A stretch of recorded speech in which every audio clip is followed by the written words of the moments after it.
वो कैकई माँ को ही सब दोष क्यों देते हैं? क्या कैकई माँ गलत है?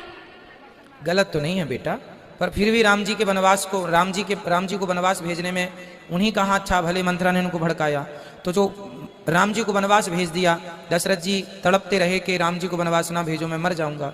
तो बड़ी निर्दयता से उन्होंने कहा भले आप मर जाओ पर भेजना पड़ेगा। तो वो जो एक पत्थर दिल हो गई ना माता कैकेयी, वो बुरा था।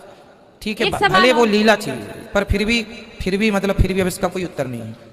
कान्हा और राधा जी की शादी हुई है या नहीं? हुई है, भांडीर बैठे यहाँ 84 कोस में। आप तो फिर रुक्मणी जी कौन है? उनकी पत्नी है। भगवान की तो बहुत पत्नियां हैं ना, 16,108 तो द्वारिका में है। अच्छा, जय श्रीमन नारायण जी। खुश रहिए। जो सवाल रह जाए कल प्रश्नोत्तरी। महाराज जी आपके चरणों में कोटि कोटि राधे राधे जी। मेरा मात्र एक प्रश्न है आपसे कि यदि ये बात है बेटी बचाओ बेटी पढ़ाओ, बहुत महत्वपूर्ण प्रश्न है, मैं आपसे क्षमा चाहकर आपके चरणों में वंदन करके ये प्रश्न पूछ रही हूँ। बोलिए। तो बेटी बचाओ बेटी पढ़ाओ ये सूक्ति अधूरी है। मेरा आपसे विनम्र नतमस्तक होकर और करबद्ध आपसे प्रार्थना है कि आप अपनी व्यासपीठ से इस सूक्ति को पूरा कीजिए। बेटी बचाओ बेटी पढ़ाओ, बेटी को संस्कार सिखाओ, क्योंकि यदि बेटी संस्कारित होती तो आज आपका आश्रम इतनी वृद्धा माताओं से नहीं भरा होता। यदि बेटियां संस्कारित होती तो टॉयलेट सीटों पर मांस के लोथड़े नहीं पड़े होते। यदि बेटी संस्कारित होती तो पति पत्नी के बीच में कभी कलह नहीं होता। यदि बेटी संस्कारित होती तो परिवार कभी टूटता नहीं। इसलिए मेरी आपसे इतनी प्रार्थना है, और मैं 4 बार आई हूँ यहाँ पर और मुझे प्रश्न पूछने का मौका नहीं मिला, आज अवसर मिला, तो सबसे पहले तो आपको आपके कार्यों के लिए हृदय तल से आपका आभार और आपको धन्यवाद देना चाहूंगी। और मैं साहित्य से जुड़ी हूँ महाराज जी, और साहित्य से जुड़े होने के कारण मैं समाज में यही प्रश्नों को लेती हूँ, तो मुझे आलोचनाओं का शिकार होना पड़ता है कि आप नारी विरोधी हैं।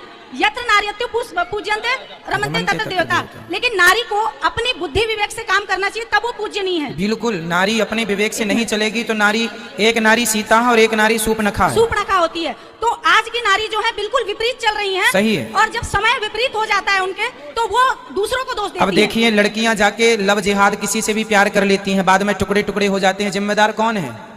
क्यों किसी से भी प्यार कर लिया? माँ बाप ने जहाँ शादी की करना चाहे वहां करना। हमने कथा में इस बात को 1000 बार कहते हैं। प्रार्थना करने आई थी, आप व्यासपीठ से इस सूक्ति को पूरा कीजिए, क्योंकि मैंने जब ये अपने आर्टिकल में लिखा, मैंने कहा मैं साहित्य से जुड़ी हूँ, तो मुझे आलोचनाओं का शिकार होना पड़ा। आपको करोड़ों लोग सुनते हैं। मेरी माँ मैं सब्जेक्ट को बोलता हूँ, बहुत तरीके से बोलता हूँ। और क्या आप कृपया ये बोलें? और मेरा एक और प्रश्न है, लोग चूल्हा में लकड़ी कंडे का प्रयोग करते थे, उसमें भी जीव हत्या होती थी। झाड़ू लगाने में पहले हम लोग मटके में पानी भरते थे, तो उसमें भी चींटियां ठंडक में जाके मर जाती थी। तो ये कुछ पाप हैं। हम चलते हैं तो पांव के नीचे चींटियां, ये कुछ पाप हैं, है ना? इस पाप से बचने के लिए हमें सूर्य भगवान को जल चढ़ाकर और नित्य भगवान का नाम ध्यान करना चाहिए, जिससे इन सामान्य पापों से नित्य के लिए मुक्ति